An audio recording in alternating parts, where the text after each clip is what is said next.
దేవుని వాక్యంలో ఉండి ఈ దినం సంఖ్యాకాండం 10వ అధ్యాయాన్ని చదువుకుంటాం. దేవుని వాక్యంలో ఉండి అనగా పరిశుద్ధమైన బైబిల్ గ్రంథం నుండి సంఖ్యాకాండం 10వ అధ్యాయం. యెహోవా మోషేకి ఇలాగు సెలవిచ్చెను, నీవు 2 వెండి బూరలు చేయించుకొనుము, నక్సీ పనిగా వాటిని చేయింపవలెను. అవి సమాజమును పిలుచుటకును సేనలను తరలించుటకును నీకుండవలెను. ఊదువారు వాటిని ఊదినప్పుడు సమాజం ప్రత్యక్షపు గుడారం యొక్క ద్వారం ఎదుట నీ వద్దకు కూడి రావలెను. వారు ఒకటే ఊదినేడలా ఇజ్రాయేలుల సమూహములకు ముఖ్యులైన ప్రధానులు నీ వద్దకు కూడి రావలెను. మీరు ఆర్భాటంగా ఊదినప్పుడు తూర్పు దిక్కున దిగున సైన్యములు సాగవలెను. మీరు 2వ మారు ఆర్భాటంగా ఊదినప్పుడు దక్షిణ దిక్కున దిగిన సైన్యములు సాగవలెను. వారు ప్రయాణమైపోయినప్పుడు ఆర్భాటంగా ఊదవలెను. సమాజమును కూర్చున్నప్పుడు ఊదవలెను గాని ఆర్భాటం చేయవలదు. అహరోను కుమారులైన యాజకులు ఆ బూరలు ఊదవలెను. నిత్యమైన కట్టడను బట్టి అవి మీ వంశముల పరంపరగా మీకు ఉండును. మిమ్మల్ని బాధించు శత్రువులకు విరోధంగా మీ దేశంలో యుద్ధమునకు బయలువెళ్ళినప్పుడు ఆ బూరలు ఆర్భాటంగా ఊదవలెను. అప్పుడు మీ దేవుడైన యెహోవా సన్నిధిని మీరు జ్ఞాపకమునకు వచ్చి మీ శత్రువుల నుండి రక్షింపబడుదురు. మరియు ఉత్సవ దినమందును నియామక కాలముల యందును నెలల ఆరంభముల యందును మీరు దహన బలులను కానీ సమాధాన బలులను కానీ అర్పించినప్పుడు ఆ బూరలు ఊదవలెను. అప్పుడు అవి మీ దేవుని సన్నిధిని మీకు జ్ఞాపకార్థంగా ఉండును. మీ దేవుడైన యెహోవాను నేనే. 2వ సంవత్సరం 2వ నెల 25వ తేదీని మేఘం సాక్ష్యపు మందిరం మీద నుండి పైకెత్తబడిన గనుక ఇజ్రాయేలీలు సీనాయి అరణ్యంలో నుండి ప్రయాణములు చేయసాగిరి. తరువాత ఆ మేఘం పారాను అరణ్యంలో నిలిచెను. యెహోవా మోషే చేత పలికించిన మాటను బట్టి వారు మొదట ప్రయాణం చేసిరి. యూదీయుల పాలెపు ధ్వజం వారి సేనల చొప్పున ముందర సాగెను. అమ్మినాదాబు కుమారుడైన నయస్సోను ఆ సైన్యమునకు అధిపతి. ఇశ్శాకారీయుల గోత్ర సైన్యమునకు సూయారు కుమారుడైన నెతనేలు అధిపతి. జబూనీయుల గోత్ర సైన్యమునకు హెలోను కుమారుడైన ఏలియాబు అధిపతి. మందిరం ఇప్పబడినప్పుడు గెర్సోనీయులను మెరారీయులను మందిరం మోయిచు వచ్చిరి. రూబేనీయుల పాలెం ధ్వజం వారి సేనల చొప్పున సాగెను. ఆ సైన్యమునకు సెదేయారు కుమారుడైన ఎలీసూరు అధిపతి. షిమ్యోనీయుల గోత్ర సైన్యమునకు సురేషద్దాయి కుమారుడైన సెలుమియేలు అధిపతి. గాదీయుల గోత్ర సైన్యమునకు దెయువేలు కుమారుడైన ఎలియాసాపు అధిపతి. కహతీయులు వేలు కుమారుడైన ఎలియాసాపు అధిపతి. కహతీయులు పరిశుద్ధమైన వాటిని మోయిచు సాగిరి. అందరూ వచ్చులోగా వారు మందిరం నిలవబెట్టిరి. ఎఫ్రాయిమీయుల పాలెపు ధ్వజం వారి సేనల చొప్పున సాగెను. ఆ సైన్యమునకు అమీహుదు కుమారుడైన ఎలీషామ అధిపతి.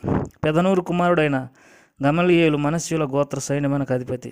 గిద్యోని కుమారుడైన అబీదాను బెన్యామీనుల గోత్ర సైన్యమునకు అధిపతి. దానియుల పాలెపు ధ్వజం సాగెను. అది పాలెములన్నింటిలో వెనక నుండెను. అమిషదాయి కుమారుడైన అహియేజరు ఆ సైన్యమునకు అధిపతి. ఓక్రాను కుమారుడైన పగియేలు అసెరీయుల గోత్ర సైన్యమునకు అధిపతి.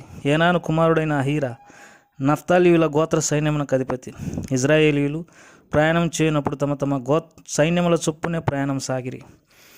మోసే మామయ్యకు మిద్యానీయుడైన రెవుయేలు కుమారుడుగా హోబాబుతో మోసే, యెహోవా మాకిచ్చేదనని చెప్పిన స్థలమునకు మేము ప్రయాణమైపోచున్నాం, మాతో కూడా రమ్ము, మేము నీకు మేలు చేసిదాం. యెహోవా ఇజ్రాయేలులకు తాను చేయబో మేలును బట్టి వాగ్దానం చేసిననగా అందుకతడు నేను రాను, నా దేశమునకును నా వంశస్థుల యొద్దకును వెలుదునా నేను. అందుకు మోసే, నీవు దయచేసి మమ్మను విడవకము, ఎట్లనగా ఈ అరణ్యమందు మేము దిగవలసిన స్థలములు నీకు తెలిసి ఉన్నవి. నీవు మాకు కనుల వలె ఉండు, మరియు నీవు మాతో కూడా వచ్చినడలా యెహోవా మాకు ఏ మేలు చేయనో ఆ మేలును బట్టి మేము నీకు మేలు చేయుదుమనెను. వారు యెహోవా కొండ నుండి 3 దినముల ప్రయాణం చేసిరి.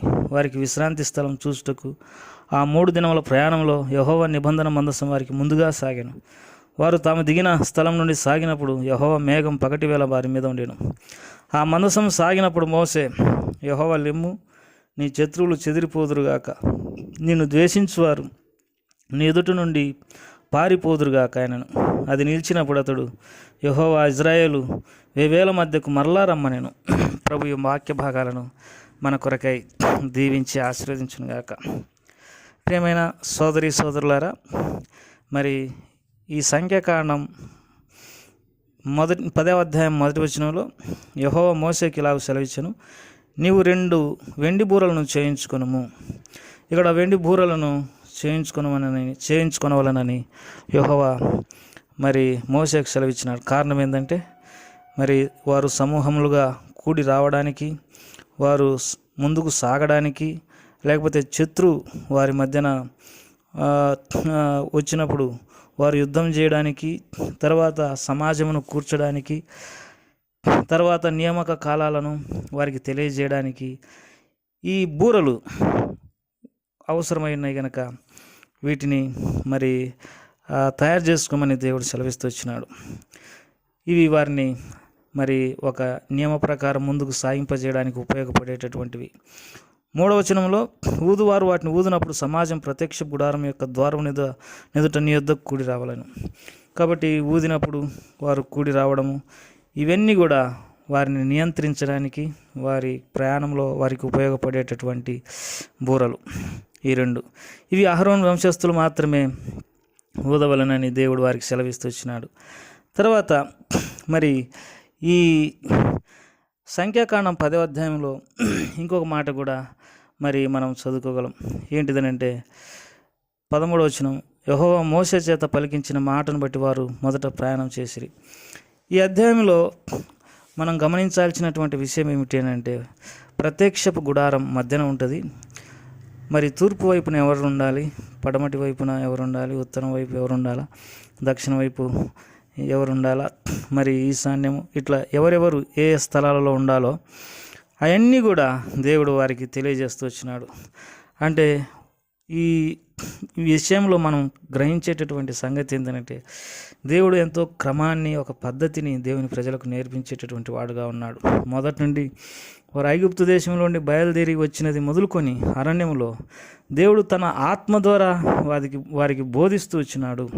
నిజమే, వారు ఎంతో ధన్యులు. ఎందుకనగా దేవుని ఆత్మ చేత వారు క్రమపరచబడుతూ ఉన్నారు, శిక్షణ పొందుతూ ఉన్నారు. దేవుని ఆత్మ చేత వారు మరి నడిపింపబడుతున్నారు. దేవుడు వారికి మరి అనేక సంగతులు నేర్పిస్తుంటున్నాడు. తన ధర్మశాస్త్రాన్ని కూడా వారికి అరణ్యంలో వారికి అనుగ్రహిస్తూ వచ్చినాడు. దేవుని వాక్యంలో మాట రాయబడింది, యెహోవా దేవుడుగా గల జనులు ధన్యులని వాక్యంలో రాయబడింది. అంతేకాదు, ఓ ఇజ్రాయేలు, నీ భాగ్యం ఎంత గొప్పది, యెహోవా రక్షించిన నిన్ను పోలిన వాడెవరు అని దేవుని వాక్యంలో రాయబడింది. ప్రియమైన సోదరి సోదరుడా, ఎన్నో విషయాలు ఈ అరణ్యంలో దేవుడు వారికి నేర్పుతూ వచ్చినాడు. వారి పాపమంతా కడిగి వేసినాడు. వారి మూర్ఖత్వం, వారి అవిధేయత, వారి కాఠిన్యం అంతటినీ దేవుడు తీసేసినాడు. వారిని ఎంతో తనకు సమీపంగా ఉండేటటువంటి ప్రజలుగా దేవుడు చేసుకున్నాడు. నిజంగా ఒక వ్యక్తిని ఏర్పరచుకొని తను మరి వారికి బోధించి ఎంతో శ్రేష్టమైనటువంటి వ్యక్తులుగా చేయడం అనేది ఎంత ఆశీర్వాదం. మరి దేవుని యొక్క ఏర్పాట్లోకి నీవు వచ్చితే దేవుడు నీకు శ్రేష్టమైనటువంటి సంగతులు బోధించి నిన్ను తన బిడ్డగా, తన కుమారునిగా, కుమార్తెగా స్వీకరిస్తాడు. నువ్వు ఆయన సంతతిగా చేయబడతావు. భూమి మీద నువ్వే ఆశీర్వదించబడినటువంటి వ్యక్తి అన్న సంగతి గమనించాలి. అందుకే ఎటువంటి పరిస్థితుల్లో నువ్వు దేవుని ఏర్పాటును కాదనుకోకుండా ఆయనకు లోబడు. ఆయన సంఘంలో నిలబడి ఉండు. ఆయన శిక్షకు లోబడుతురా. ఆయన దిద్దుబాటును అసహించుకోవద్దు. ఆయన మరి గద్దించినప్పుడు విసుకవద్దు. ఆయన నిన్ను బెత్తంతో కొట్టినప్పుడు మరి ఎదిరించవద్దు. ఏమి చేసినా, ఎంత శిక్షించినా, కొట్టినా, గద్దించినా ఆయన నుండి అయితే నువ్వు దూరం కావద్దు. కొన్నిసార్లు దేవుడు అనేక పాఠాలు నేర్పించడానికి అనేక పరిస్థితుల గుండా ఇజ్రాయేలులను తీసుకొని పోయినట్టు నిన్ను కూడా తీసుకొని పోయాను. చివరికి ఇక్కడ ఒక మాట మనం చదువుకోగలం. సంఖ్యాకాండం 10వ అధ్యాయం 35వ వచనం, ఆ మందసం సాగినప్పుడు మోషే, యెహోవా లెమ్ము, నీ శత్రువులు చెదిరిపోదురుగాక, నేను ద్వేషించువారు నీ ఎదుట నుండి పారిపోదురుగాక. నేను నిజమే, దేవుడు లేచినప్పుడు ఆయన శత్రువులు చెదిరిపోతారు. ఆయన ఎదుట నుండి ఆయనను ద్వేషించేవారు పారిపోతారు. ఆయన లేస్తే మరి ఆయన శత్రువులు ఆయన ఎదుట నిలబడలేరు. ఆయన విరోధులు ఆయనకు దూరంగా పారిపోతారు. అంతేకాదు, అది నిలిచినప్పుడు అతడు యెహోవా ఇజ్రాయేలుల వేవేల మధ్యకు మరలా రమ్మనేను. కాబట్టి మేఘం నిలిచినప్పుడు, మరి మందసం నిలిచినప్పుడు, మరి యెహోవా ఇజ్రాయేలుల వేవేల మధ్యకు మరలా రమ్మనేను. కాబట్టి దేవుడు తన ప్రజల మధ్యలో ఉండి వారిని పాలించేటటువంటి దేవుడుగా ఉండును. నీ జీవితంలో కూడా ఆయన పాలించి నేను ఆశీర్వదించును గాక. ప్రేమగల తండ్రి, దయగల ప్రభువా, నీకు ఎంతో వందనాలు, స్తోత్రములు. ఈ మాటలన్నీ మా కొరకే ఆశీర్వదించండి. మా ప్రియుల కుటుంబాలను దీవించండి. మరి మేలుకై జ్ఞాపకం చేసుకున్నాండి. యేసు ప్రభువారి నామం పేరిట అడిగి పెట్టుకుంటున్నాం తండ్రి. ఆమేన్.